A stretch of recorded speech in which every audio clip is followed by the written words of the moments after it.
আগের পার্টে তো তোমরা দেখলেই, এইবার চলে এসেছি আদিমার কাছে। বলা হয় এটাই চন্দননগরের প্রথম পুজো। আর এই দেখো স্কুল ফ্রেন্ডের সাথে দেখা হয়ে গেল, টুক করে একটু ভিডিও করে নিলাম। আর এখানে বাবান খাচ্ছে প্রসাদ, যেটা প্রত্যেকবারই ও এখান থেকে খায়।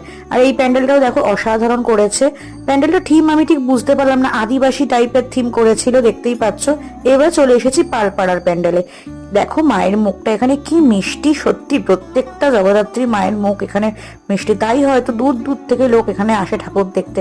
আর এইটা হলো হেলাপুকুরের প্যান্ডেল।